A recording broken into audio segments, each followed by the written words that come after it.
The gravel road swallowed our cell signal just as the mountains rose, dark and unbroken, on every side of the Subaru. I was driving.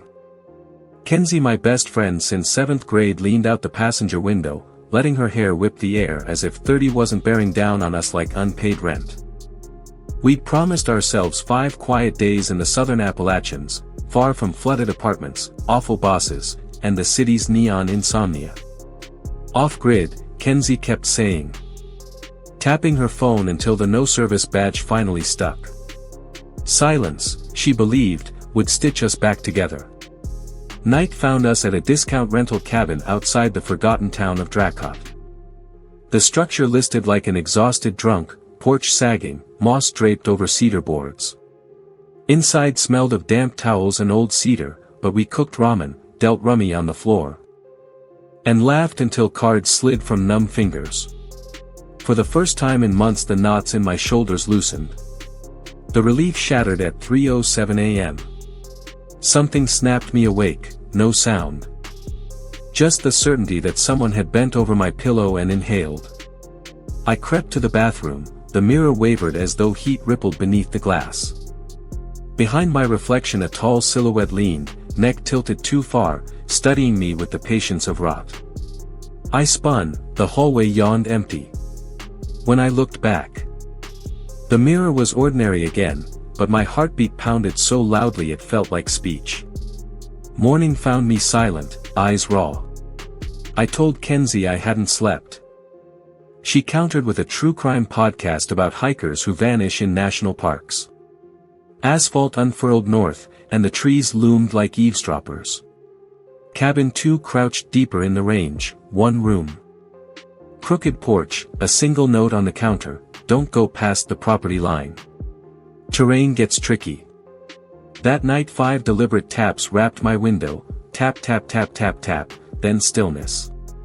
Outside. At the tree lean, the same elongated figure watched, head slanted as though bones were optional. When my breath finally unfroze, it vanished. Moments later Kenzie shouted from her room. Why did you say Letha? A name neither of us had spoken in our lives. We barricaded ourselves in the living room, lamps blazing until dawn killed the bulbs in a single, simultaneous pop. We left without coffee, without words, racing sunlight to cabin 3. Cabin 3 wasn't a building, it was surrender nailed together. No electricity. No plumbing, just 2 foam mattresses and a fireplace coughing smoke into the rafters. I wanted to keep driving, but Kenzie's smile trembled into something like defiance. One last night, she said. Then home and real life. We built a fire low, spoke in whispers, and tried to pretend the woods weren't pressing their faces to every crack between the logs.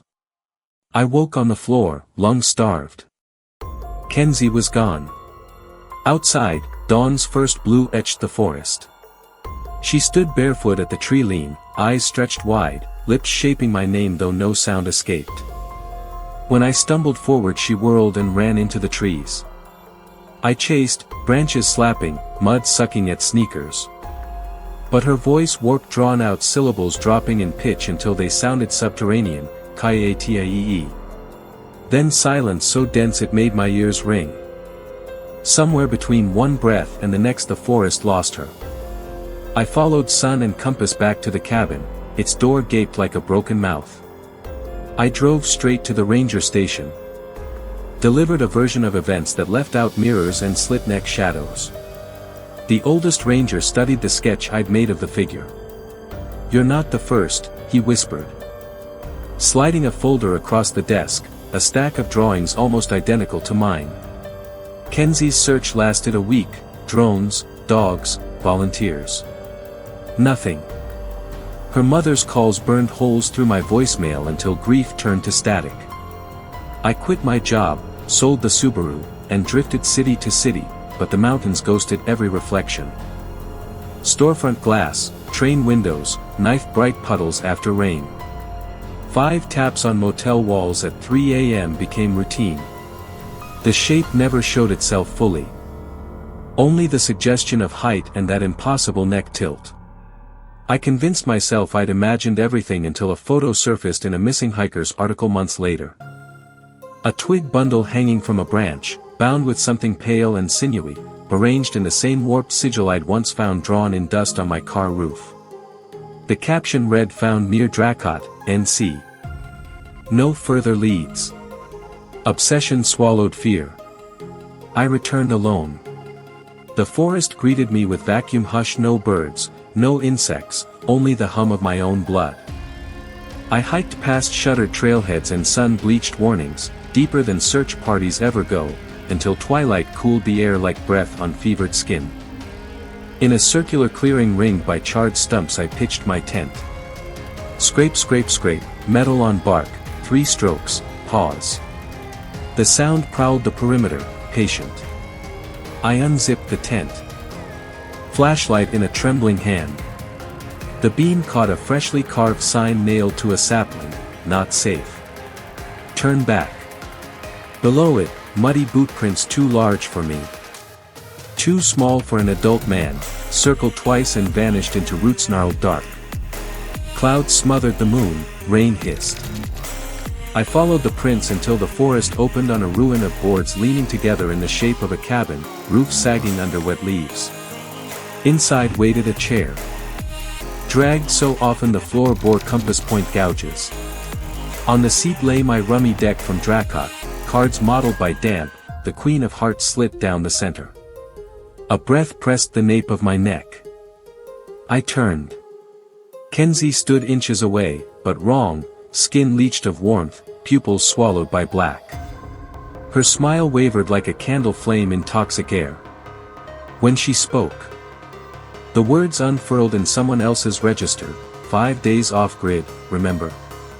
Her head tilted, vertebrae creaking into that impossible angle. Behind her, other figures slid from darkness, tall. Jointed oddly, faces half-formed, each bending its neck as though remembering the motion. They moved in unison, 5 taps of bare feet on rotten boards, then stillness. I backed through the doorway. Rain lashing my face. Above the cabin, the clouds parted just enough to show the mountain silhouetted against indifferent stars. Every ridge looked like a jawline waiting to close. The figures did not chase me, pursuit was unnecessary. Once you see them, once the mirror blisters, once the taps find your walls, distance becomes a rumor. I don't remember reaching the trailhead or starting the rental car. I only know that this morning, in a city hundreds of miles from the Appalachians, my bathroom mirror has begun to ripple at the corners like glass remembering heat. And just now, as I type these final lines, 5 gentle knocks travel the living room wall. Tap tap tap tap tap. The space between each beat is wide enough to hold a promise. I will not open the door. I will not look at the mirror. But if the knocks pause, if silence thickens the air again, you'll know the mountains are patient and have already stepped inside. 4:07 a.m. And the motel room felt smaller than the coffin-gray dawn seeping through the blinds. The knocking, 5 quick beats, had finally stopped, but I sat on the edge of the bed in my boots. Backpack still zipped tight, waiting for some echo to return. The TV flickered on by itself, nothing but snow, the static pulsing like a weak heart. My phone, untouched all night, showed a full battery and 1 new notification. Voicemail, Kenzie. 005 SEC, received 3:03 a.m. I hit play. 5 taps. Then a wet inhale. The sound someone makes when they're about to cry but haven't decided it's worth the effort. I killed the playback, a chill sliding from the base of my skull down my spine. At the window I parted the curtain with 2 fingertips. Rain freckled an empty street. Far beyond, the mountains bulked against a bruised sky, their silhouettes rising and falling like lungs. I knew I had to be gone before the city finished waking up, before any mirror in this room found the courage to boil. I stuffed clothes into the pack, swung it on, and headed for the door. In the bathroom, a single muddy footprint, wide, split-toed, cracked the tile. Mud trailed to the mirror, where condensation had gathered even though the shower hadn't run. I didn't look in the glass. Instead, I tore a napkin from the coffee tray, sketched the looking bone sigil, 2 warped branches, spine crooked, and folded it into my jacket pocket. Sometimes you survive by keeping the predator in sight. Drive west, stay ahead of the ridgeline. That became the whole plan. The highway unspooled under bald tires while the radio hissed through dead stations.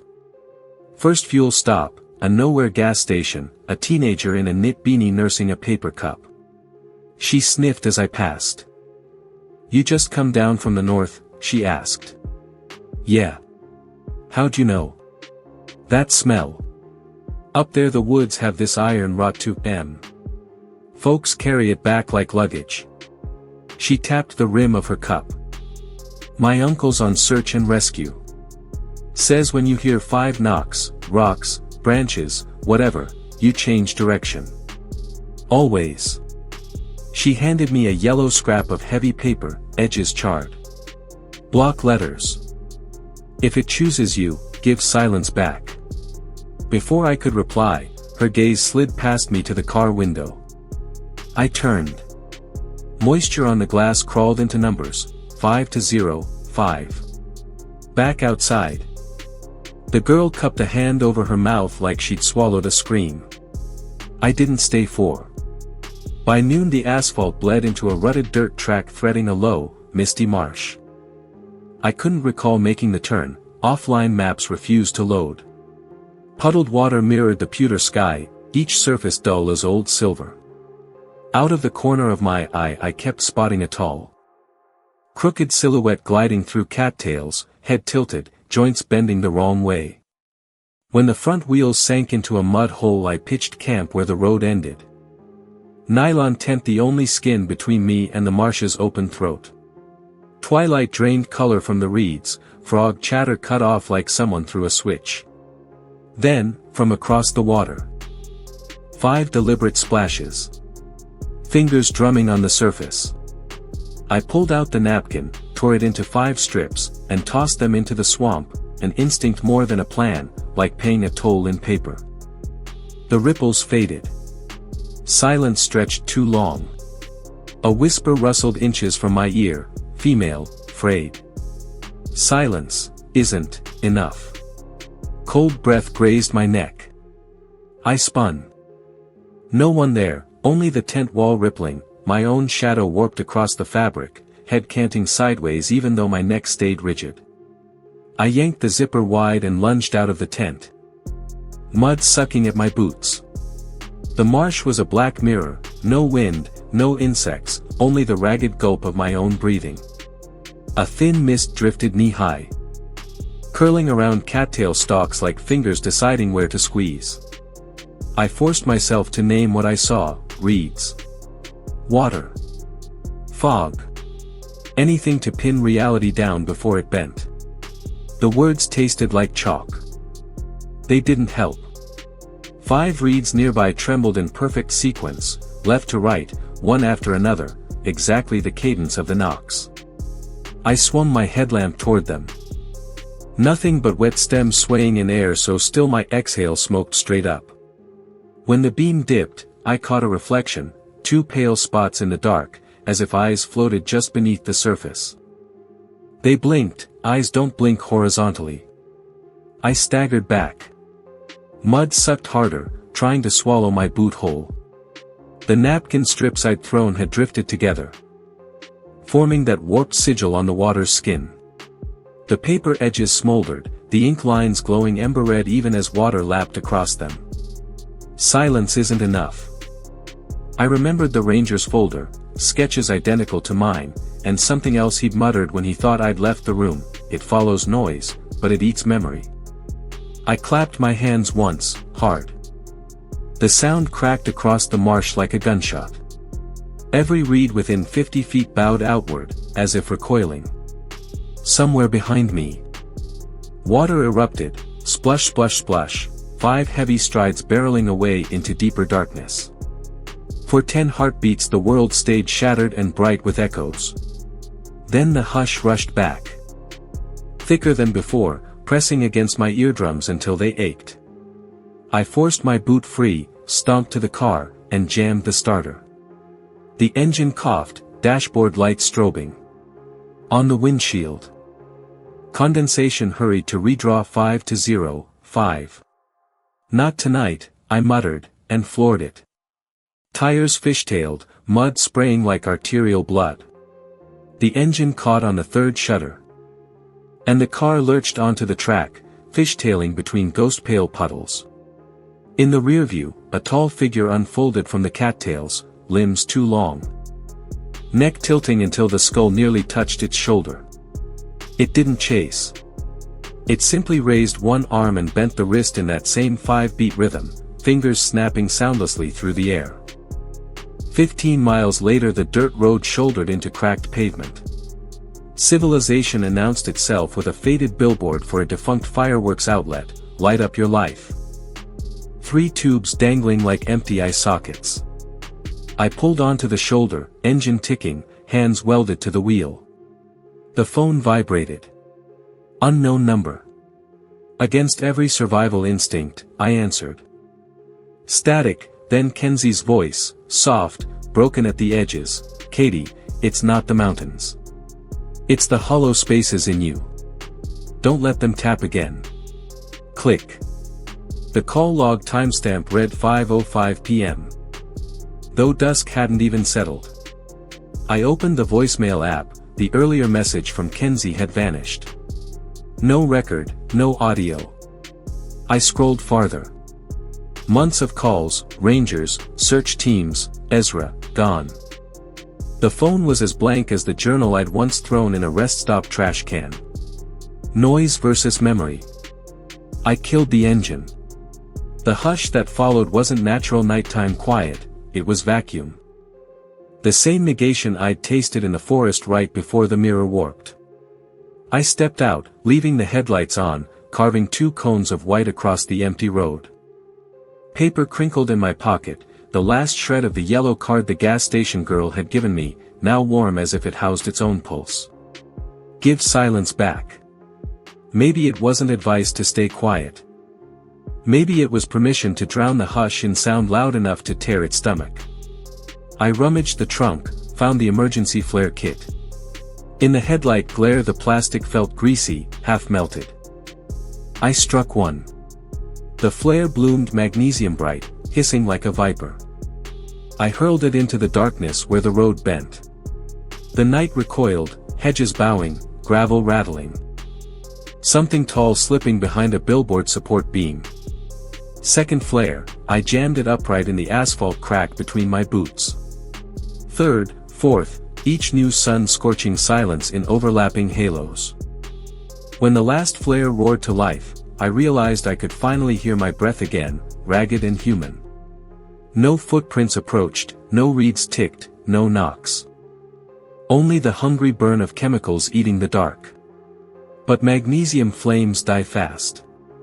They guttered one by one, leaving afterimages that danced across my retinas. As the final flare shrank to a dull coal, a single sound survived the silence, a drip. 5 slow drops striking metal, plink, plink, plink, plink, plink. I turned toward the hood.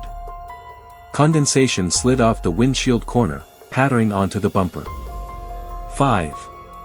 Then pause. Another set began. Behind the glass, in the faint reflection, a figure sat in the passenger seat, long hair plastered, eyes vast and black. Kenzie's grin stretched too wide, as if someone else was pulling the strings from inside her cheeks. She raised a hand. Tap tap tap tap tap on the inside of the window. The door locks thunked open. The locks popped up with a soft, almost polite click, and the interior dome light glowed. Kenzie, or the thing wearing her outline, tilted its head against the headrest. Rainwater beaded on her hair, but the seat beneath stayed bone dry. I forced my lungs to drag air through teeth. Reached for the driver's handle, and found nothing. The door had sealed itself, handle flush to metal like it had never existed. The dome light blurred. Its filament humming the exact 5-beat rhythm. Kenzie. My voice split on the second syllable. Her eyes twitched toward me, pupils bottomless. When she smiled, each canine sharpened into the shape of a thorn. The glass fogged between us. And in the condensate she traced the looking bone sigil backwards with one finger, as if writing from the far side of a mirror. Noise, not silence. I slammed my fist against the steering wheel. Honk. The horn blared canyon loud. Headlights stuttered, hazard blinkers exploded into frantic orange. The figure's grin cracked wider, but the tracing halted, her fingertip hovered mid-curve. Trembling. I jammed the radio on, volume max static roared, then snatched a station mid-chorus, cheap pop anthem, drums thundering. The windshield shook in its rubber seat. Rain sizzling across the glass like grease on cast iron. Kenzie's outline blurred at the edges, skin melting to mist where bass hit hardest, yet the eyes stayed. Two hard coals staring through the haze. I punched every preset, country, talk radio, mariachi, layering voices and guitars until the cabin throbbed like a fever. The eyes flickered. Instant to instant, from passenger seat to rearview mirror to door panel, trying to maintain shape. When a preacher's AM sermon joined the chaos, make a joyful noise unto the Lord. Those coal eyes snuffed out. The passenger seat sagged, empty. Dome light winked off. Silence collapsed around me, sudden as power loss. The radio dead, horn dead, headlights gone. Only the rhythmic tick of cooling metal and rain against the roof. Somewhere beyond the blind windshield, a single knock answered, tap. 1. I fumbled for the key, gone. Ignition barrel empty. My breath fogged the black glass and words appeared from the inside, scrawled by no hand, for more. 2 taps struck the trunk, dull, hollow. 3. Steel rasped beneath the floorboard. As if something dragged nails along the undercarriage. 2. Nothing now but my pulse, loud as drums in my ears. I realized the final tap would land inside the car, on my rib cage, if I stayed. Door handle returned beneath my grip, ice cold. I yanked. It opened. Wind knifed in, carrying pine tar sent far from any forest. In the darkness, beyond flares. Beyond headlights, something tall unfolded its limbs between the billboard supports, as though the wood had birthed it. Head angled, waiting to deliver the last strike. I turned and sprinted down the cracked pavement, shoes slapping water, counting my own footfalls like a prayer. Behind me, the 5th tap rang out, struck not on steel, not on glass, but on night itself, a sound without echo that gnawed the stars. My legs burned. Ahead, faint glow, taillights. Another road. Salvation flaring red in fog. I dove toward it, lungs shredding. And the red glow sharpened as I closed the distance, twin taillights idling on the shoulder, haloed by drizzle.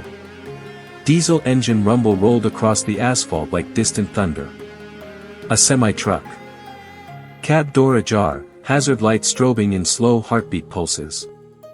I slapped a hand against the aluminum, breath sawing in my throat. Hello? You in there? No answer, just that low idle and the drip of rain off the trailer's chrome. I dragged myself up the metal steps, boots slipping. The cab reeked of stale coffee and peppermint chew. Cab light on.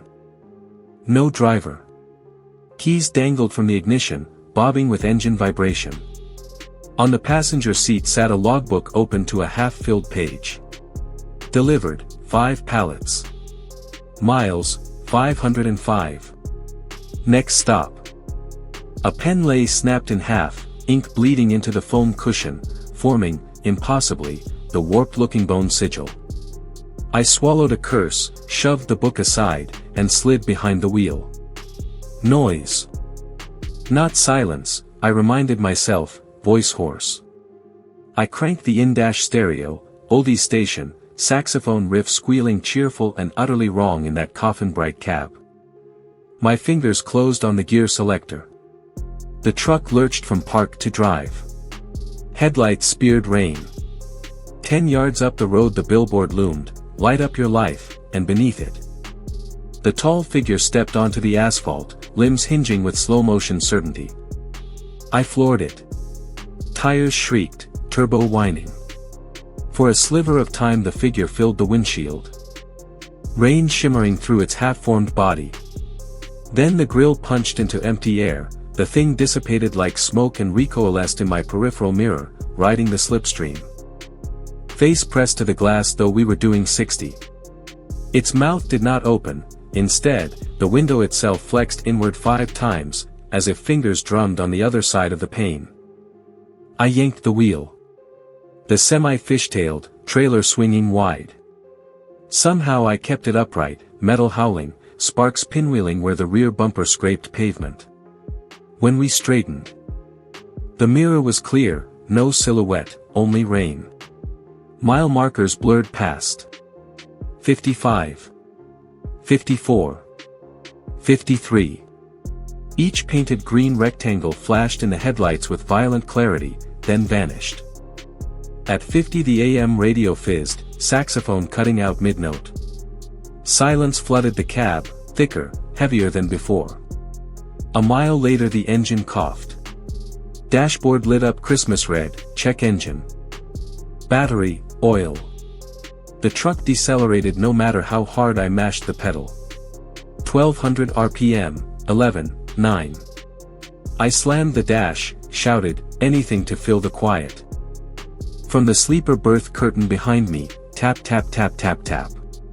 The fabric puffed inward with each hit, like invisible knuckles testing the distance. No, I breathed, throat raw. A second set answered on the passenger door. Then the windshield. 5 beats, perfectly synced, surrounding me in a prison of rhythm. Out of options, I killed the engine, snatched the keys, and vaulted from the cab into needle-cold rain. My feet hit gravel, an abandoned rest area forgotten by GPS sodium lamps buzzed overhead, half of them dead, casting a jaundiced maze of light and shadow. The semi's hazard still blinked behind me, each flash freezing the landscape, picnic tables splintered with rot, vending machines dark. Restrooms painted shut. But one door stood open in the service building, hinge whining in the wind. Inside, fluorescent tubes flickered awake as I stepped over the threshold. A janitor's closet smell, bleach layered on mildew. Bulletin board papered with missing posters, hikers, rangers, drivers. At the center, tacked by a rusted nail, a fresh sheet bore a single line typed in Courier. The story ends when you stop walking.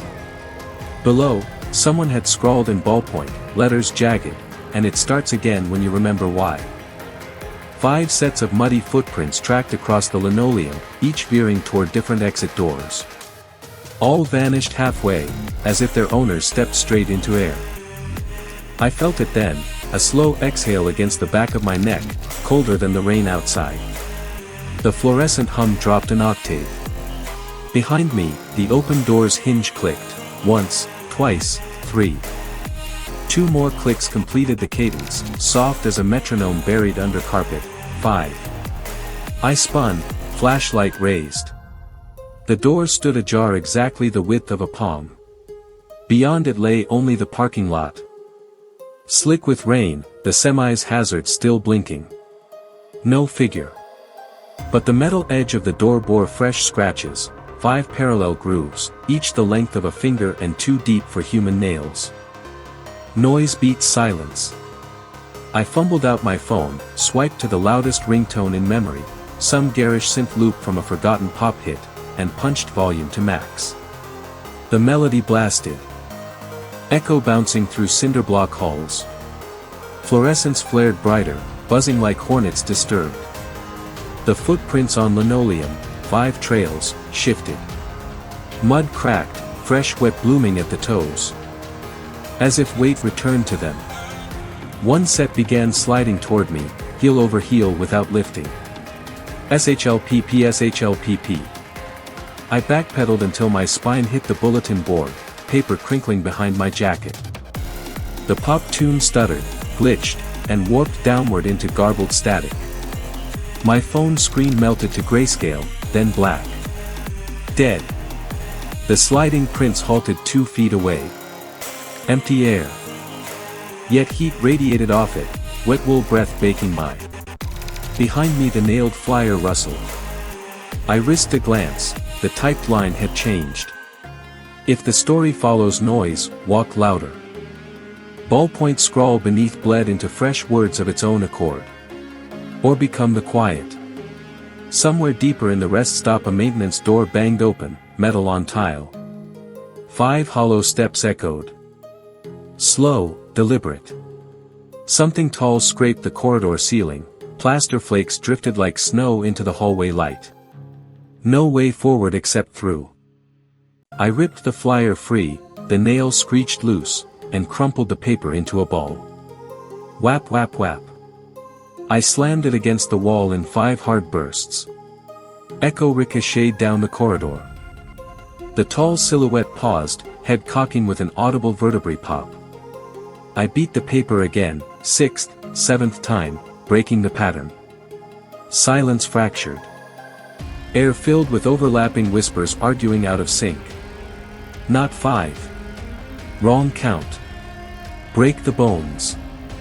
I darted sideways, pushing through a staff-only door. Darkness.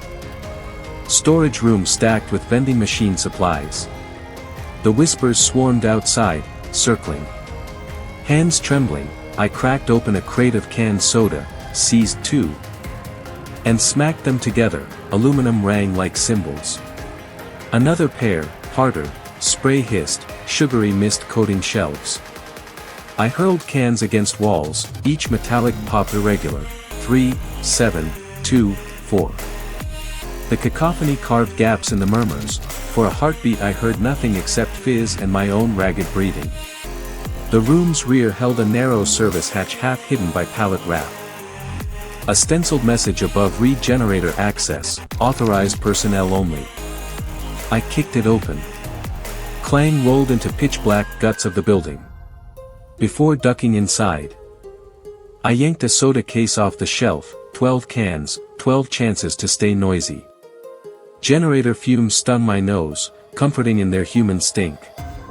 I kept the hatch ajar an inch, ready. Outside. The whispers reorganized. The hinge creaked, tap tap tap tap tap. I popped a tab, crack, rolled the can down the metal grating. It clattered, echoing along unseen tunnels. The tapping paused. Second can. Third. Each new clang stitched fresh reverb into the dark. Overhead, something huge brushed ductwork, scrapey. Dust rained. A hand, not flesh but shadow condensed, slid through the hatch gap, fingers too long, knuckles bending the wrong way. They rapped the floor once, twice, stalled, as if unsure which count to choose. I seized a wrench from the generator toolkit, lifted it high, and the wrench came down full force on the metal grate, clang, a cannon blast in the narrow crawlspace. Sparks skittered off steel.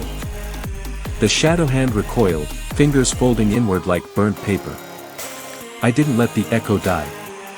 I hammered twice more, staggering the beats, 1 2 4, anything but 5. The hatch yawned wider.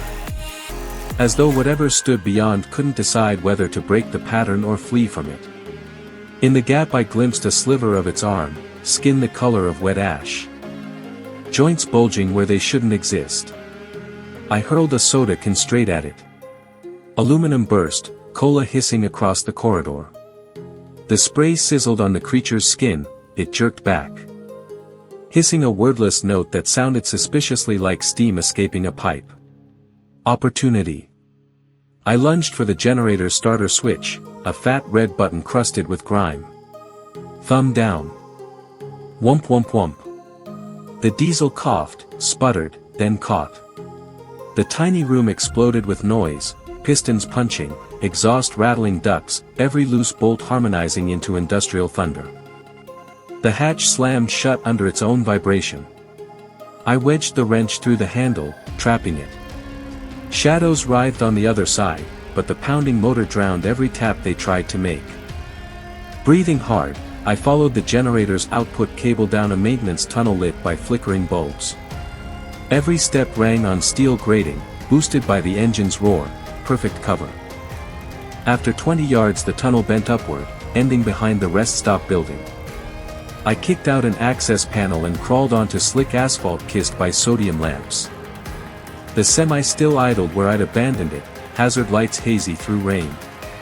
My little car, door ajar, windshield webbed with cracks, sat beyond. But between me and either vehicle stretched a line of figures, a silent procession 5 deep. Each one tall, neck angled, limbs too slack, standing hip deep in runoff water without causing a ripple. The generator's rumble rolled through the night, vibrating puddles. The figures swayed, off balance, like marionettes whose puppeteer couldn't match the tempo. I needed more sound, something sharp. Directional.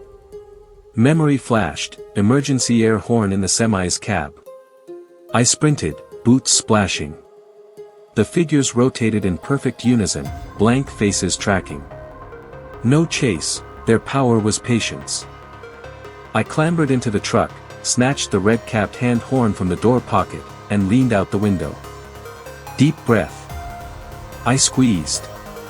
The blast was nuclear, raw, metallic. Obliterating the diesel's drone for 3 glorious seconds. Sound slapped the night like a seismic wave. The 5 figures shivered, skin rippling. Outlines smearing sideways, then shattered into mist that spun upward and vanished in the rain. But the air horn's echo bounced off distant hills, bounced back. 5 distinct reflections. Softer but unmistakable, ich-oh-ho-ho-ho-ho. The generator choked, sputtered, died. With silence rising, the rain itself seemed to hesitate. Somewhere behind the rest stop building. A single knock landed, low, deliberate, on something bigger than a door. I tightened my grip on the air horn, thumb trembling over the trigger. Knowing I had 1 blast left before the canister bled out. The knock boomed again, closer, rolling through the asphalt like a bass drum dropped from the clouds. I jammed the key, praying the semi's batteries still had juice. Starter whined, coughed, sputtered. On the 3rd churn the diesel bellowed back to life, drowning the night in engine brake thunder. Good. More noise. I mashed the steering wheel horn, wob wob wob wob wob wob, deliberately 6 blasts, uneven lengths. Headlights speared the rest area building just in time to catch something tall and skeletal rounding the corner, neck cocked so far its chin brushed collarbone. The pressure wave from the horn slapped it sideways, its outline smeared like wet charcoal, then reknitted, slower this time, as if the air itself resisted. I shoved the shifter into drive. Tires shrieking. The big rig lurched onto the empty highway, hazard strobes painting trees in sickly orange. Rain turned to slush under the wheels, hissed loud as applause. Up ahead a railroad crossing sign glinted. And, praise all roadside deities, distant train horns wailed, deep and triple-throated. Rolling thunder of 200 tons of steel and diesel. The loudest thing for 20 miles. Idea snapped into place. I aimed the truck at the crossing, engine roaring in sympathetic fury. Behind me. Silhouettes flickered in median reflectors, multiplying in headlight afterimages. 5, then 10, then 20, ranks of crooked necks pacing the shadows but never stepping into the roar. Crossing arms hadn't dropped yet, the train was seconds out. I punched the brakes, jackknifed the semi sideways across both lanes, trailer blocking the tracks like a silver barricade. Air hissed from brake lines, metal screamed. I flung the door, dropped to wet gravel, and sprinted clear of the cab. The semi's horn kept blaring under its own weight. Button jammed by the wheel's angle, a continuous animal bellow. Beyond the pine line the freight locomotive burst into view, headlamp a newborn sun. Engineer leaned on his whistle, 5 blasts. No, he added a 6th, then a 7th, trying to warn the idiot who'd parked a rig on his rails. Perfect. I dove into a drainage ditch, mud to my elbows. The train slammed into the trailer at 60. Collision thunder folding metal like tinfoil. Shockwave chased through the ditch, rattling teeth. Locomotive horn and tearing steel fused into a single apocalyptic chord, too chaotic for any entity that fed on rhythm. When the screech and roar finally sagged into distant clatter, I crawled upright. Smoke and steam bled across the crossing. No silhouette waited on the far shoulder. No knocks threaded the rain. Only the crackle of burning diesel and the hiss of ruptured air lines. I staggered toward the wreckage, boots slipping on sheet metal curled like petals. In the obliterated cab, the stereo still worked, garbling static, then a voice pealed through, clear as sunrise. 407, 407, 407. Repeating. Counting down. The windshield, what was left, fogged from inside. 5 watery handprints pressed the glass, fingertips dragging downward. The voice ticked to 406. Time, not taps. Whatever hunted me had a new pattern. And somewhere in the dark, something tall stepped onto the ruined rails, joints cracking like fresh lumber. The voice on the ruined cab radio ticked from 406 to 405 while diesel flames guttered in broken puddles. A countdown, each second a heartbeat stolen from the dark. Something massive moved between freight cars, height scraping boxcar roofs, shoulders too broad, neck yawed in that now familiar kink. Sulfur smoke curled around its outline. But every plume slid away from its skin as if repelled. 404. Noise. I needed noise, chaotic, shapeless, bigger than any rhythm a mind could follow. My eyes snapped to a toppled container car leaking plastic drums. Hazmat diamonds read UN 1090, acetone. Flammable, but not explosive. Good enough for a firestorm. I skidded over twisted rail.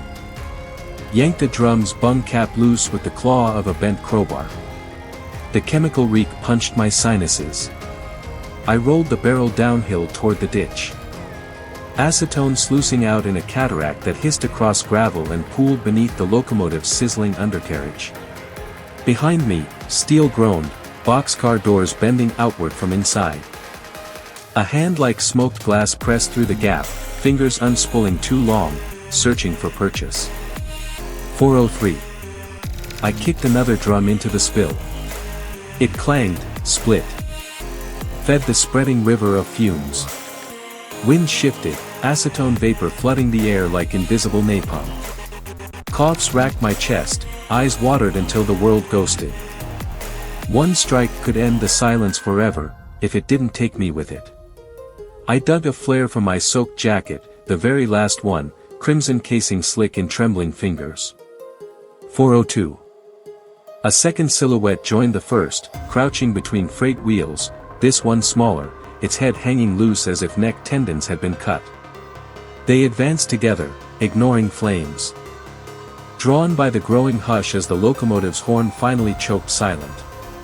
I thumbed the flare's cap, yanked the striker. Magnesium spat sparks that fell, sizzling, into the acetone pool. Nothing yet, the puddle needed vapor to reach ignition mix. I backed toward the ditch, arm extended, flare roaring like a miniature sun. 401. Both shapes stopped just shy of the liquid's sheen, nostrils, if they had them, flaring in the solvent stench. A third figure stepped atop the mangled trailer like a conductor taking the dais. It lifted one arm, fingers flexing, preparing, maybe, to deliver a single, final knock when clock reached 0. Try counting this, I growled, and snapped my wrist. The flare arced. Spinning end over end, throwing stroboscopic shadows across rail steel. It kissed the vapor. Hump. Fire blossomed, white-orange spear blooming into the rain. Acetone river flashing back beneath the freight cars. Heat slammed me to my knees, concussion rammed smoke down my throat. Silhouettes twisted in the blast. Outlines shredding like cloth caught in turbine blades. Their limbs jerked out of rhythm, 9 spasms, 11, 13, no pattern, only chaos. The radio, half melted, croaked a final digit. 400. Then static swallowed the voice whole. In the newborn roar, diesel tanks venting flame, rails ringing like cathedral bells, the shapes thinned, unspooling into cinders that the updraft flung skyward. For a precious instant the night held no taps, no whispers, just the holy freight of indiscriminate noise. I crawled from the ditch. Coat smoldering, breath raw. Flames clawed at low clouds, lighting the highway like a sunrise forged from junkyard metal. Shadows fled every direction, except one. Far down the track. Beyond the blast glow, a lone figure remained upright. Taller than the rest, utterly still, neck perfectly straight this time, as if adjusting to a world now screaming on its own terms. It lifted a hand, parted its fingers, and tapped its chest once. Silence fell like a guillotine. Silence snapped shut like a lid, sealing heat, smoke, and the stench of burning solvent inside an instant of absolute vacuum. My ears rang so hard I thought I'd gone deaf, until I realized the ringing was blood thudding behind my temples. The only sound left in a world newly starved of rhythm. Down track, the lone figure stood framed by emberlit fog. Flames painted it ember red, yet no light clung to its skin. When it tapped its own sternum, knuckles drummed once, I felt the note rather than heard it, a pressure drop in my lungs, a bass beat vibrating bone. The thing took a step. Rail spikes pinged free. Rails flexing under weight that didn't match its willowy frame. Another step, ballast stones popped, scattering like dry beans.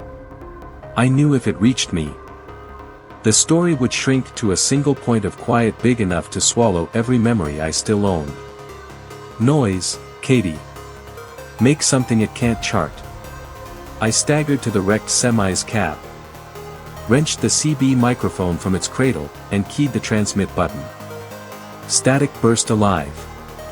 I screamed, not words, just raw vowel shards, while my free hand pounded the dash in off-kilter triplets. Then 7s, then 11s. The figure paused, head cocking as if parsing impossible math.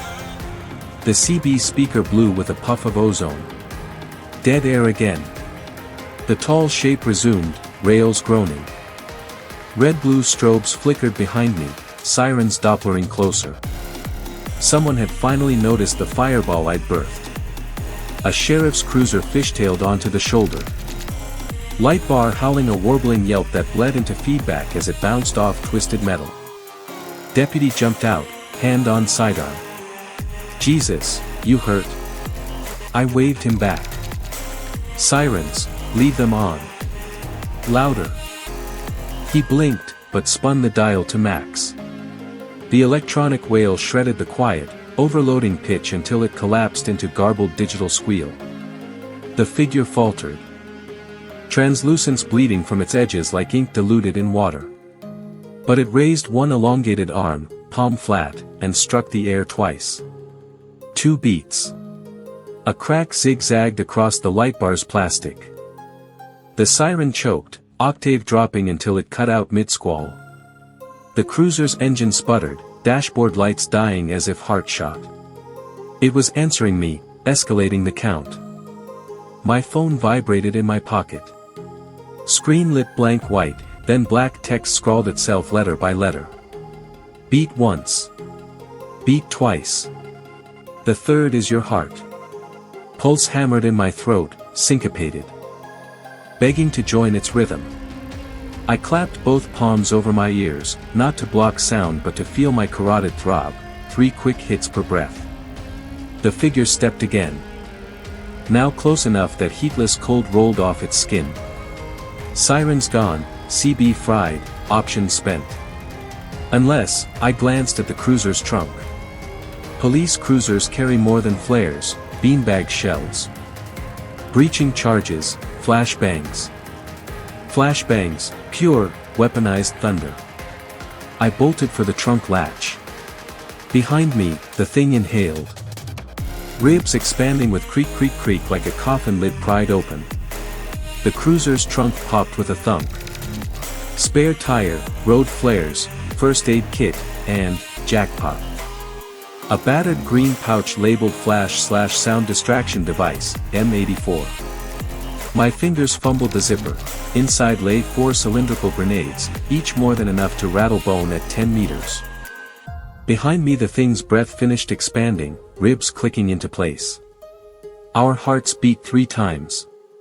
Its hand lifted, ready for the third knock that would sync with the next pulse in my throat. "Deputy, move!"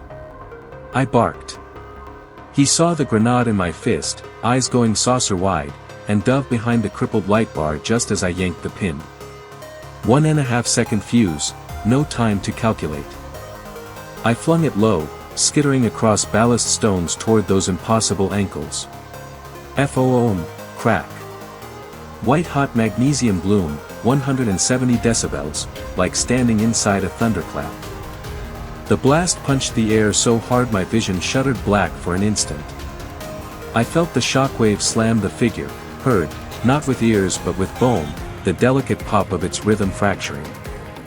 When my sight rebooted, the creature was half-coherent, outline strobing between solid and smear. It staggered, limbs telescoping at wrong angles. Trying to retune itself to a pattern that no longer existed.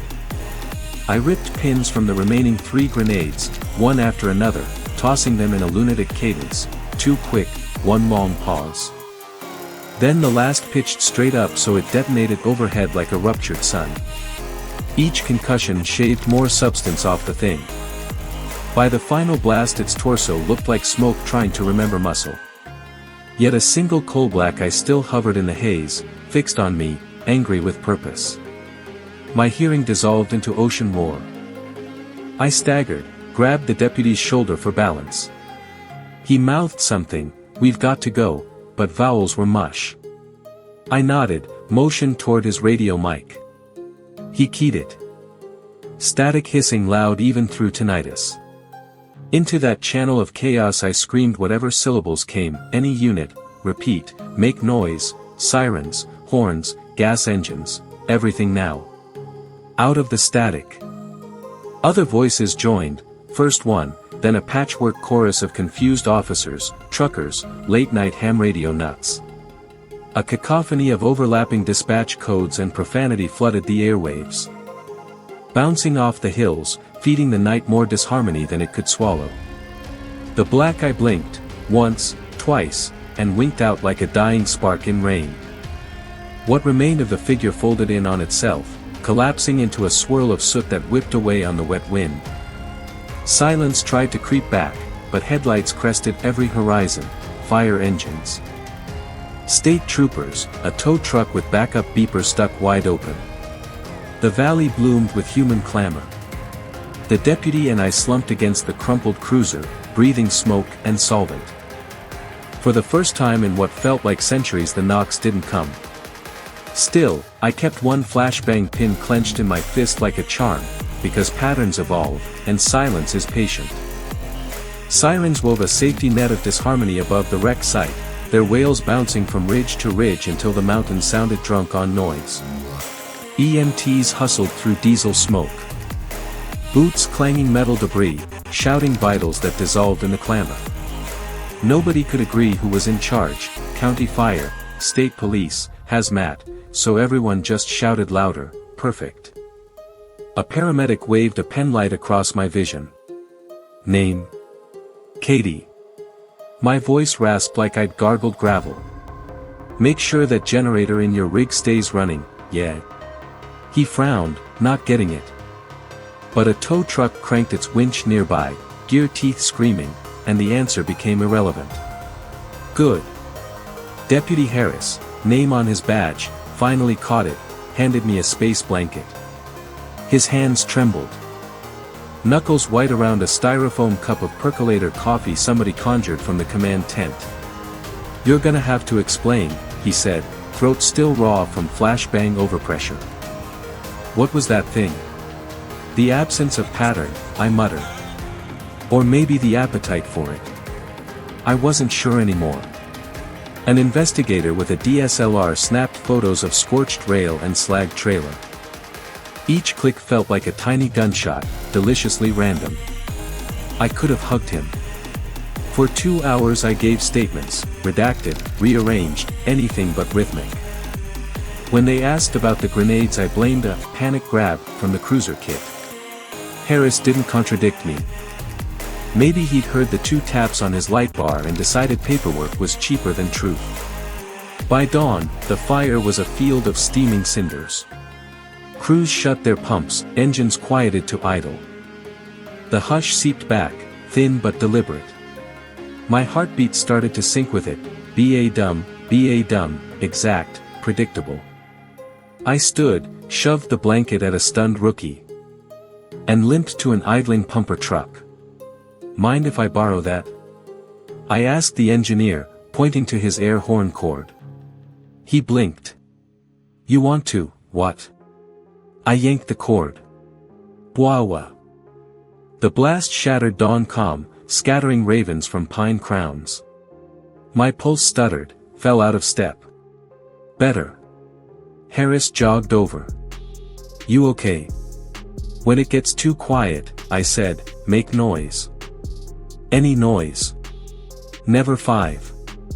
I pressed the last unspent flashbang into his palm. And if you hear knocking, uneven is safer than none. His gaze flicked between the cylinder and my face. Where will you be? Moving. I gestured at the ravine where a fire road twisted into fog.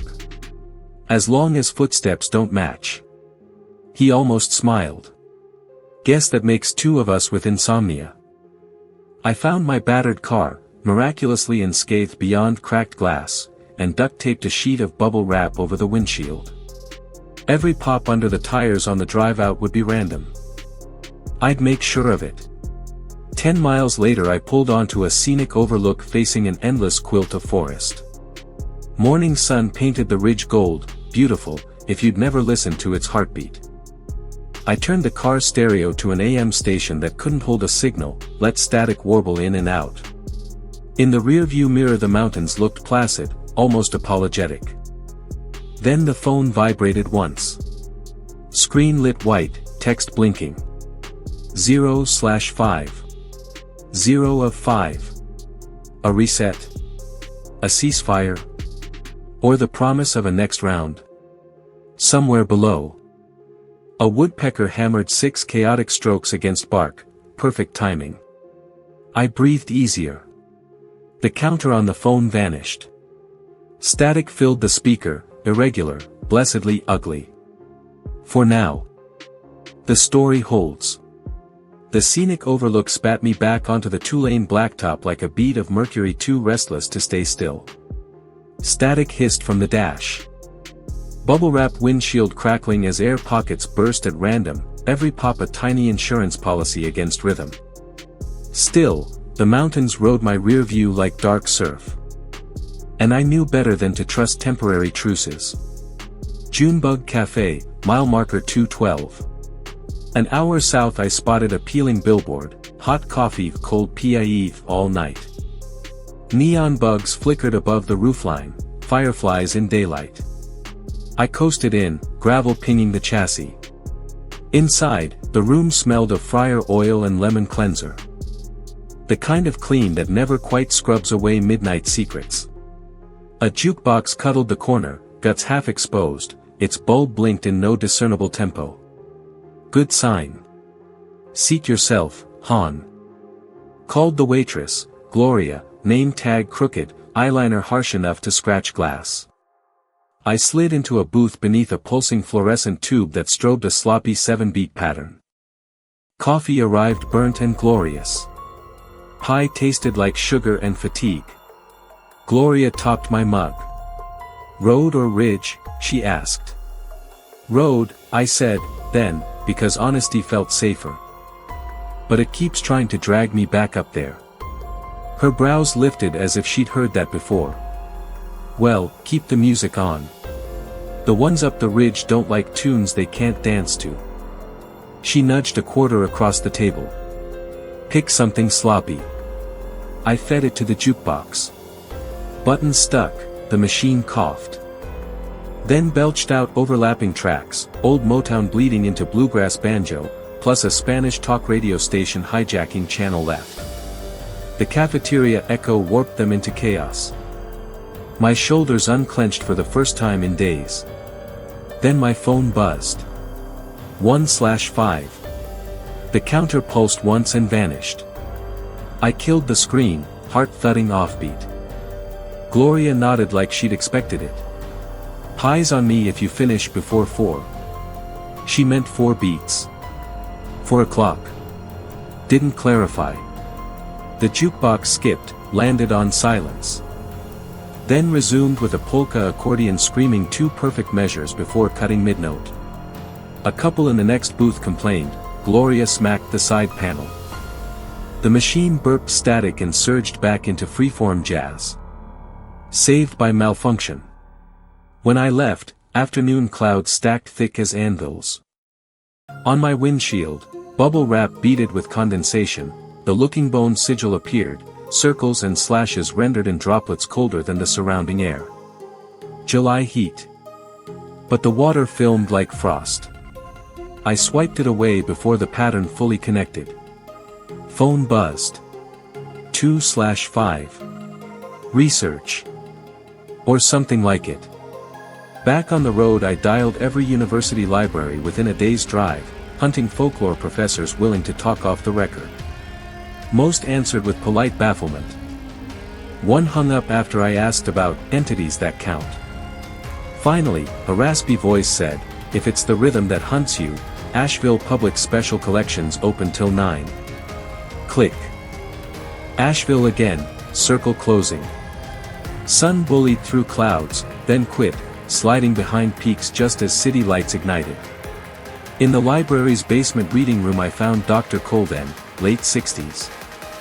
Archivist cardigan, hearing aid set to battle. He slid a file across scarred oak.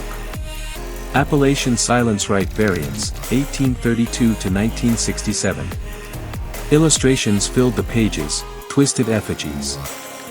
Bone charms struck through with diagonal lines. 1 note in fountain pen, 5 knocks equals invitation, break count to revoke. Another scrawl, darker ink, if it learns to break first, invitation is moot. Thought it was folktale until your call, Colden muttered. Last month a hiker donated this, left before I could log his name. He tapped a Polaroid stapled to the margin. There I was. Blurry but unmistakable, sprinting across rain-slick asphalt beside a railroad crossing. The photographer had caught the tall figure mid-step behind me, half-formed. As if shutter speed outpaced embodiment. How, my mouth dried. Time's a sieve, he said. Some holes line up. Phone vibrated on the folder. 3/5. 3 knocks somewhere overhead. The janitor dropping a mop. Hard to tell. The lights flickered, a clean set of 5. Colvin's hearing aid squealed, forcing him to yank the battery. I slammed the folder shut. Need copies. No copier downstairs, he said, voice tinny now. But scanners on the 3rd floor. Elevator music equals pattern. Stairwell echoes equals pattern. I photographed pages with my phone instead, snap snap snap, 23 frames, no rhythm, shutter gaps deliberately uneven. The fluorescent hum died for 2 heartbeats. In that vacuum I heard a faint tap on the glass entry door upstairs. 1, 2, 3, pause. Phone lit. 4/5. Cole then saw the number, face bleaching bone white.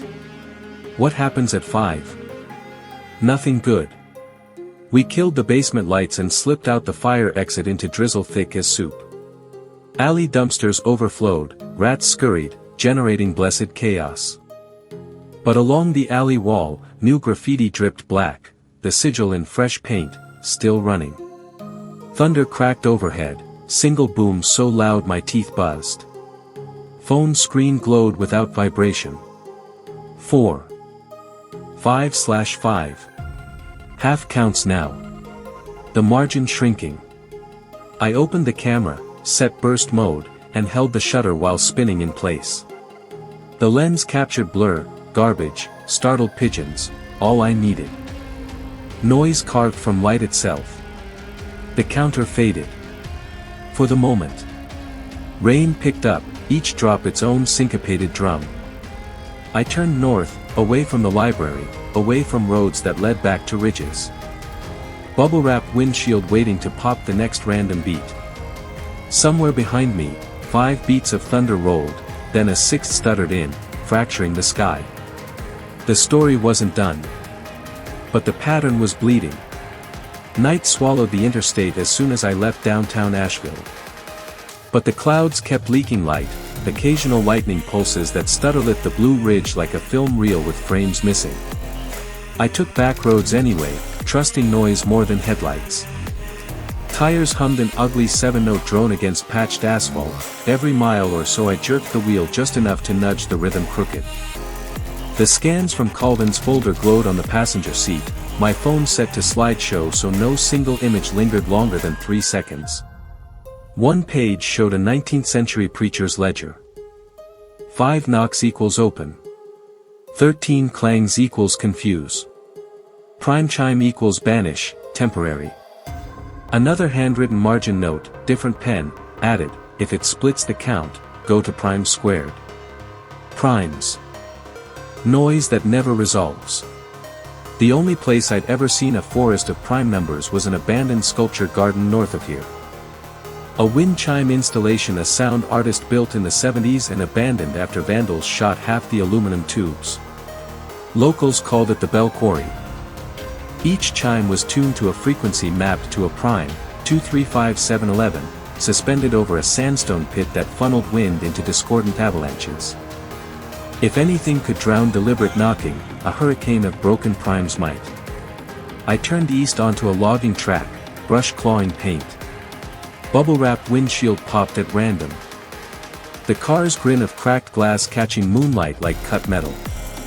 At one curve I swear I saw Kenzie's smile shimmer in the passenger window reflection, off-kilter. Stretched wider than cheekbones allowed. Lightning flashed, the grin melted to streaked rainwater. The phone vibrated, no counter this time, just a new glyph, phi, golden ratio spiral. A sequence that arrives by division, not counting. It was learning. I hit the brakes, gravel sprayed. In the headlight wash the dirt track split around a boulder painted with fresh black sigils, 3 curved spines crossing. Someone, or something, was seeding markers ahead of me. Shepherding my route like cattle chutes at a slaughterhouse.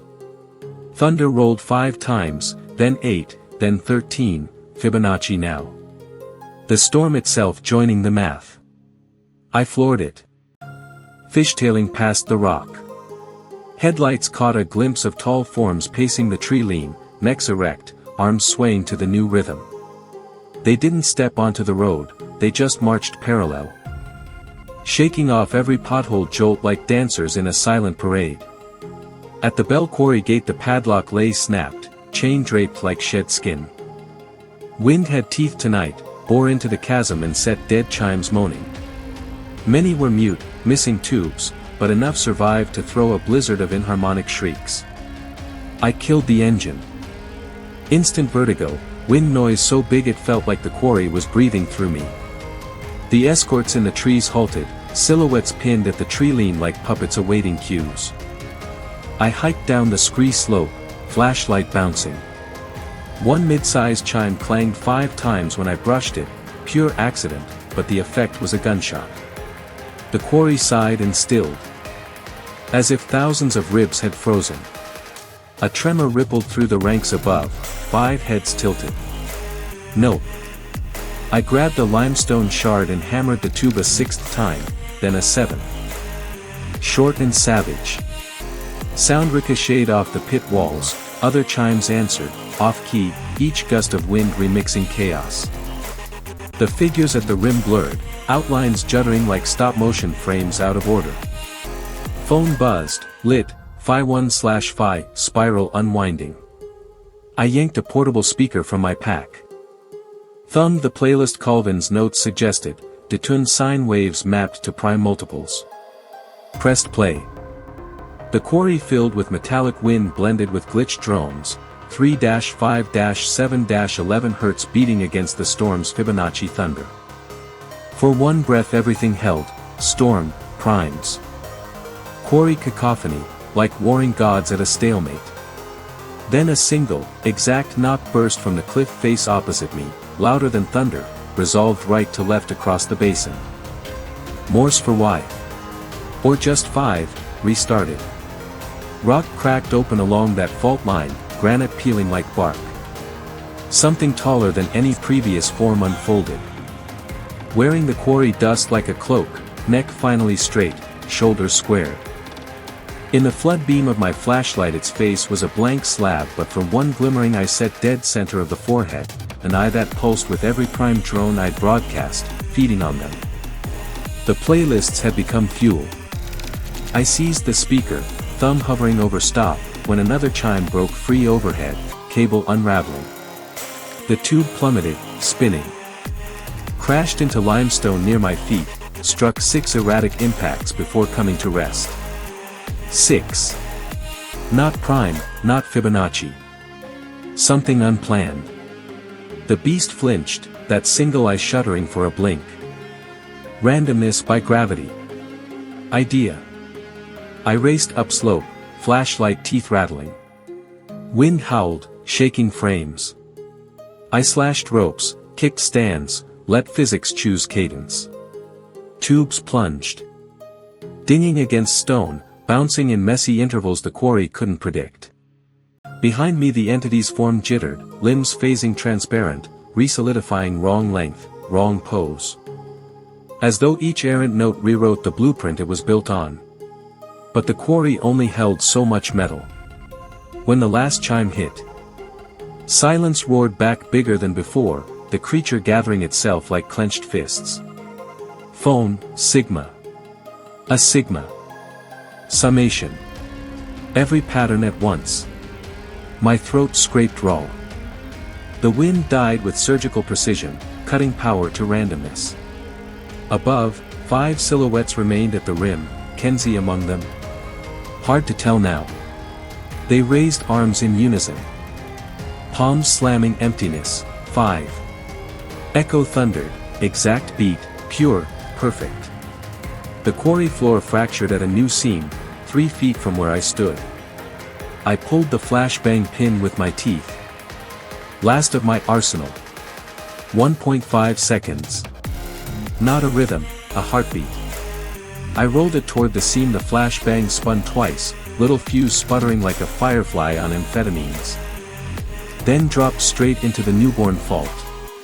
FOOM, KRAK. A shockwave punched limestone, flung dust upward in a dirty halo. The seam jackknifed wider, slabs heaving like tectonic plates. Debris avalanched, knocking detune chimes into new collisions, ping-clang-crang, a manic player piano riff no ear could predict. The towering figure buckled. Its central eye stuttered. Frame rate smashed by the onslaught of mismatched notes. Limbs jittered, phasing through rock, reforming crooked.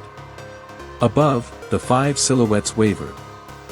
Their perfect formation shredded into a ragged stagger, arms drifting out of sync like marionettes with cut strings. I dove behind a toppled clapper as fragments of tube hail spiked around me. One shard speared the creature's calf. The wound didn't bleed, it blurred, pixels of darkness spilling out and dissolving in air. Fresh wind tunneled down the quarry, catching loose metal so it shrieked in uneven gusts. 10, 3, 7 tones overlapped, prime chaos reborn. The entity's torso blew open, a negative silhouette momentarily framed by falling sparks. It tried to pound the ground, 1 2 3 4 5, but each strike hit broken rhythm thanks to quivering stone. The count collapsed under its own perfection. With a roar equal parts thunder and dial-up modem screech, the thing imploded, sucked inward like film melting in reverse, leaving only swirling grit and the smell of hot copper. Silence tried to reassert itself, thick, creeping. But the quarry was too wounded to comply. Rock settled with irregular clacks, cables pinged, a single surviving tube swung lazy. Knocking once against a boulder, then twice fast, then nothing, then 4 more. No pattern would stick. On the ridge, the remaining outlines thinned to dusk smudges and bled into the tree-line. One lingered, shoulders feminine, hair plastered by mist. She raised her hand not to tap but to wave, a gesture heartbreakingly normal. Lightning backlit her once, twice, and she was gone. My phone buzzed. The screen showed a single underscore, blinking like a cursor awaiting input. No counters, no sigils. Just underscore. I exhaled for what felt like the first time all night. Sirens? None. Thunder? Distant now. Wind? Still juggling broken notes, but softer, forgiving. I hauled myself up the scree, every step sliding. At the rim, dawn smeared pink along the cloud belly. Halfway to the car, bubble wrap still popping under drizzle, the phone chimed, a plain text alert. Input pattern. A prompt. It wanted me to speak first. To choose the next rhythm, or the next weapon. I tapped nothing. Slipped the phone in my pocket, letting its request hang unacknowledged in a pocket universe of unmade beats. The hush lingered. Expectant, but couldn't quite tighten without a lead drum. Some games you win by refusing to play. I started the engine. Cranked the radio to a crooked jazz station where each sax squeal fell somewhere between numbers, and rolled downhill, every pothole another off-time symbol. Behind me. The quarry finished settling with one last stonefall, 3, then 7, then silence jagged as broken glass. The cursor kept blinking. I kept driving. The highway ran out of mountains a few counties south, slipping into rolling pastureland where dawn fog clung low like sheep wool. Jazz static frothed from the speakers, horns squawked, recoiled. Circled back on themselves without ever making the same bar twice. Perfect. After 40 miles I braked by a derelict way station, roof half-peeled, windows busted. The place squatted in weeds taller than a golden retriever, but the parking lot lay flat and empty. I needed a moment to breathe without forward momentum. Engine off, the world held its breath. My bubble-wrap windshield crackled a single pop, more sigh than bang. The phone still blinked its lonely cursor. Input pattern. I thumbed the side button, screen dark. Let the prompt hang. Across the lot, a lone payphone leaned like a drunk against its booth frame, receiver dangling. A payphone, 2025, the thing was practically a ghost. Wind teased the receiver, it swung. Bapped metal, 3 uneven clacks. I walked over, boots scuffing gravel. The handset was cold, crusted with spider eggs, yet its dial tone buzzed, ragged, but alive. Someone had hot-wired life support to a relic. I pressed it to my ear. No dial tone after all, just low breathing, like someone half a continent away cupping the microphone against their lips. Then 5 syllables, whispered slow. Katai. Count. 4. Me. I slammed the receiver down. It bounced once, twice, squealed against the booth glass, a sloppy 16-beat rattle. Good. Back at the car, I dug Colvin's scans from the seat. Flipped until a marginalia scribble jumped out. If it asks you to pick the rhythm, you already won. Refuse the time signature, become the rests. I traced the words with a fingertip until my pulse forgot how to cue. Headlights blossomed up the ramp, an 18-wheeler wobbling, hazard flashers strobing out of sync. The cab stopped 20 yards away. Door creaked, a woman in coveralls climbed down, grease up to her elbows. You the one jamming prime numbers on channel 19 last night, she called. Guilty shrug. She jerked a thumb at her rig. Radio still spitting Morse in 13-beat loops. Figured I'd find the freak show responsible. I almost apologized. She grinned instead, wide. Bright, alive. Relax. My CB went dead quiet every time the pattern started repeating. Whatever you did kept me awake and kept the road empty. She extended a hand. Call me Bishop.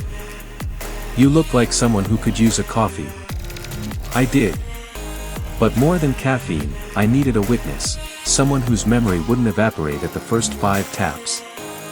Bishop's cat. The dashboard belonged to a shrine of chaos, dice glued over the speedometer, hula girl minus lower torso, a smartphone duct taped to the defrost vent streaming death metal in 7/8. Bishop poured truck stop sludge from a thermos that smelled faintly of diesel. Rule 1, she said, road gods eat routine. Never shift gears at the same RPM twice. I laughed, nervous, grateful. We traded war stories. Hers, shadow hitchhiker who only rode 3 exits, vanishing if you tried for a 4th. Mine, looking bone sigils, absence with a heartbeat. She listened without blinking.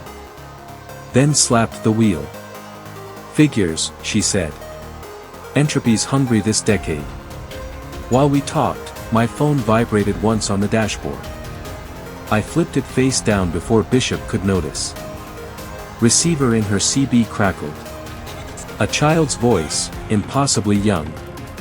Hunji-ry. Hunji-ry. 1, 2, 3. Bishop snatched the mic and laid on the transmit key. Letting engine rumble funnel into open air. No words, just broadband noise. The kid's voice fizzled, replaced by the hiss of ionospheric bounce. She cut a sideways glance. Your problem's hitching channels. Not just mine anymore, I said. Bishop grinned. Then let's feed it garbage it can't chew. She reached overhead. Flicked on a bank of roof marker lamps wired to blink prime sequences, 3 long, 5 short, 7 staggered. Her air horn. Retrofitted to vary between pitches every pull. The woman was a one-truck apocalypse of anti-pattern. Open road, again. We rolled south on Route 23, twin engines throbbing polyrhythms. Fields unfurled. Scarecrows turning their burlap heads to watch us go. The phone buzzed under my palm, twice fast, 3 slow. I lifted the corner just enough to peek. Infinity. Infinity symbol. No counter. No prompt. An open loop. Some games you win by refusing to play. Others you survive by playing forever, but on your own broken guitar. I tucked the phone into the glove box, let it blink in the dark. Outside. Thunder stumbled over itself, 3 beats, then 11, then silence. Bishop flipped the stereo to an AM preacher howling glossolalia between bursts of feedback. I sang off-key harmony. Didn't care which. Behind us, the mountains shrank into blue humps. Ahead, the road jittered in heat haze, dancing out of step. And somewhere in the beaded static, a voice counted off meter, starving for a rhythm we refused to share. We crossed the state line at dusk, Bishop's Jake break coughing like a death metal saxophone on each downgrade. Georgia pines replaced pasture, cicadas loaded the air with freeform percussion. If the mountain thing still traced patterns, it had to sift through nature's riot first. Bishop pointed her chin at a ragged Ferris while ghosting above the treetops. Old county fairgrounds, she said. Closed after a midway collapse killed 2 carnies and a goat. Locals say the rides still run when the moon's right. Haunted carnival? I asked. Or just busted wiring on a windy night? Either way, noise factory. She flicked the turn signal, 3 blips. Pause, 5 blips, then bumped us down a gravel spur toward the silent midway. Fairgrounds, 9:17 p.m. We parked beside a ticket booth tagged in neon spray paint hieroglyphs. Murmurs of wind rattled sheet metal roofs, but otherwise the place felt embalmed, cotton candy ghosts, rusted rides frozen mid-scream. Perfect lab to test whether chaos still shielded us. Bishop killed the headlights. The world condensed into moonlit silver and panic black shadows. Phone in my jacket pocket vibrated once, then fell still. No symbol. No count. Waiting. Bishop hefted a toolbox from the cab. Generator in the funhouse basement, last I checked. We wake it, everything lights off random breakers. Wanna flip the switch? Absolutely not. I said, and followed her anyway. The funhouse door sagged on hinges that squealed in 5/4 time, pure accident, perfect music. Inside, plywood floors slanted, deliberately disorienting. A cracked mirror maze glimmered with moon shards. My reflection fractured into a dozen Katie ghosts, each off by a millisecond, like bad lip sync. We reached the maintenance hatch. Bishop knelt. Hot-wired corroded leads. The generator coughed, spat diesel lungs alive. Lights flickered across the midway, carousel bulbs strobing epileptic rainbows, tilt-a-whirl cars twitching in lazy orbits. A speaker somewhere looping garbled calliope half-tempo. Then came the knock. Not 5. One heavy thud on the funhouse roof, as if a giant had set down its suitcase. We froze. The mirrors nearest the hatch fogged from the inside, fingerprints smearing across glass, no rhythm, just frantic searching for purchase. Guess we shook something loose, Bishop muttered. I fired my phone flashlight upward. Ceiling boards bowed, dust drifting in slow motion. Another thud, still single. A third, different spot. The roof hatch above the mirror room bulged downward. Nails popping. Whatever paced up there hadn't chosen a pattern yet, it was feeling for one. Make it hard, I hissed. Bishop nodded, yanked a socket wrench from her belt. And hurled it into the mirror maze. Glass shattered in domino cascades, uneven crashes ricocheting through plywood corridors. I followed with my steel thermos, clang, spin, bounce. Footsteps on the roof stumbled, as if thrown off. But not gone. Bishop produced a portable radio from her pocket, tuned to dead space, then dialed the seek button so it hopscotched stations. Gospel, static, Mexican cumbia, farm report, static. The ceiling finally splintered, an arm plunged through, fingers too long, knuckles bending reverse. It searched the air, hunting tempo in the chaos. I grabbed a mirror shard, angled it toward the arm. The reflection multiplied the limb into jittered echoes, dozens of hands, each out of phase. The creature recoiled. Unsure which extension belonged to it. Bishop slammed the generator throttle.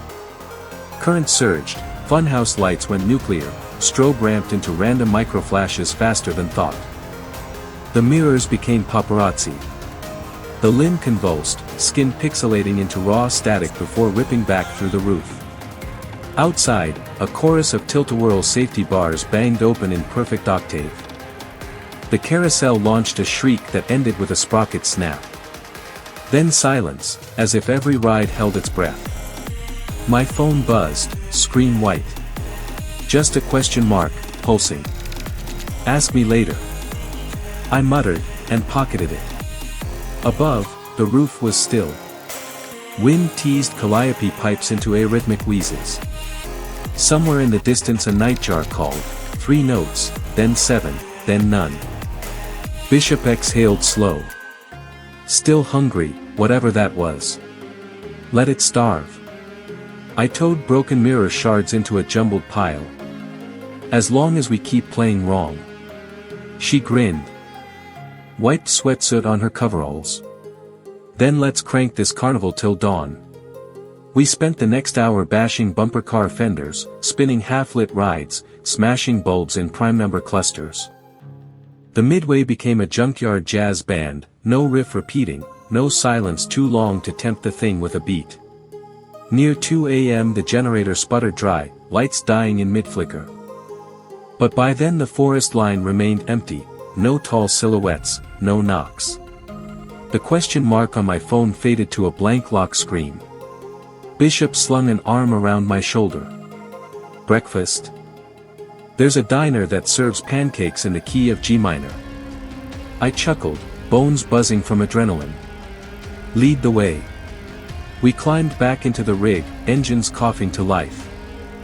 Hazard lights clicking 31 times before the relay stuck on solid. Road dust swallowed the abandoned fare, leaving its chaotic lullaby behind. The mountains were miles north now. The thing might still be counting, recalculating, adapting.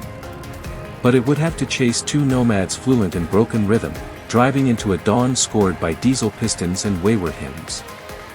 And somewhere in the cab's glove box my phone slept, screen dark, promises blank, until the silence dared ask its next impossible question. Bishop's Kenworth rumbled south on US 441. Playing its own percussion, turbo whine, fan belt chirp, one windshield wiper that lagged half a second behind the other. The Discord kept us alert while moonlight dissolved into gray dawn. Dottie's Diner, 4:23 a.m. Chrome box, neon, eat, missing the A, parking lot cracked like dried riverbed. Inside. 8 Formica booths and a jukebox that coughed quarters back at you if the song was in April 4th. Perfect. The night cook, Dottie herself, hairnet like a halo, slid menus across the counter. Specials buttermilk stack. Syrup pumps busted, though, spits 5 times or none. You'll have to time it wrong if you don't want a mess. Bishop winked at me. Music to our ears. We ate pancakes with syrup blobs in 3s and 7s. Coffee tasted like rusted percolator, exactly right. Overhead, the ceiling fan clicked an irregular 8th loop thanks to one cracked blade. I could have kissed that fan. Halfway through the second cup, my phone stirred in the glove box pocket of my jacket, no buzz, no ping, just screen bleeding light through denim. I pulled it out. Blank white, then letters trickled across. You stopped walking. I'm still hungry. No prompt, no counter. A statement of fact. Bishop set down her mug. It talking again. I angled the screen so she could read. Her eyes narrowed. She dug into a pocket, produced a chrome Zippo engraved with pink dice, and clicked it once, clack whoosh. Flame shivered a beat. Then she snapped it shut. Clicked again, double tempo. Shut. Triple. Each ignition a new meter. Ignore the beggar, she said. Burn its petition before it learns your handwriting. The screen inverted, white to black, words bleeding out like ink into water until only darkness shone. Then, faintly, 5 gray dots appeared, pulsing left to right. Typing. I flipped the phone face down on the counter, slid it under my half-eaten stack. It can type all it wants, pancakes don't answer. Dottie appeared, topped off mugs. Your CBs were screaming nonsense on AM band, about an hour ago, something about prime chimes. That got anything to do with the sparks folks saw north of the county line? Electrical fire.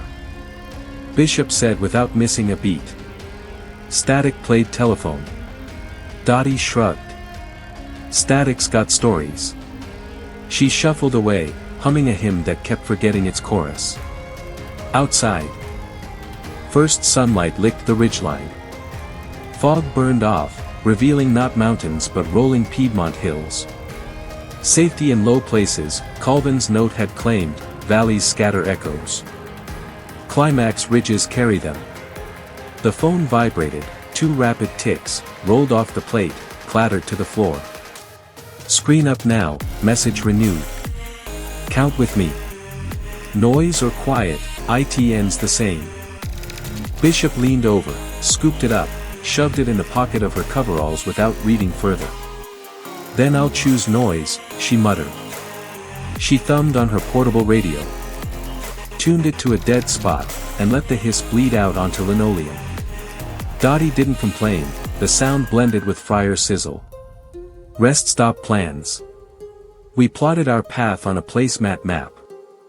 Hopscotch county fairs, scrapyards, truck stops with bad wiring, anywhere rhythm goes to die. Keep moving, keep messy. Colvin's scans would ride shotgun. Bishop's miswired light bar would keep skywarders blind. The diner door swung open just then. A mailman stepped in, shorts, white socks, crisp uniform even at dawn. He removed his hat. Smooth hair that wasn't mussed. When he spoke, every word carried identical spacing, no contractions. Package for Katie, he said, setting a small cardboard box on the counter. No address. I didn't move. His hand tapped the lid 5 times, precise, as if confirming the seal. Then he turned and left without collecting a signature. Bishop drew a box cutter from her belt. We open it loud, she said, and scored 3 unequal slices through the tape, rip, snap, re-rip, before flinging the flaps. Inside, a metronome, old wood, pendulum gilded. Note pinned to its face. Set the tempo. Or I will.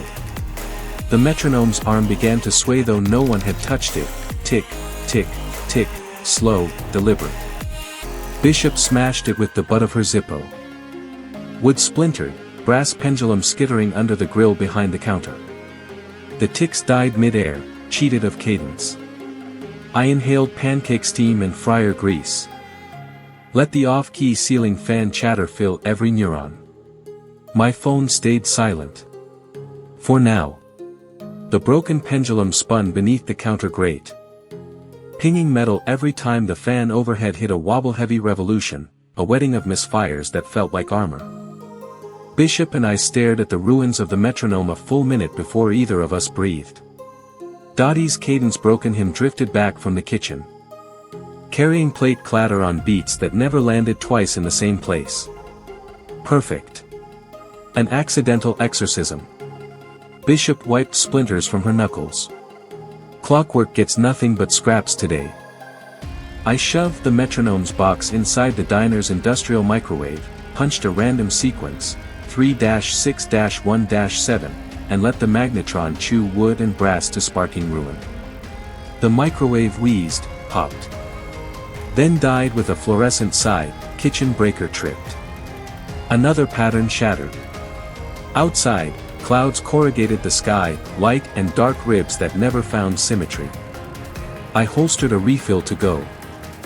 Asked Dottie how much. She waved the question away. Noise keepin' bad things busy. On the house. She palmed Bishop a fresh Zippo flint.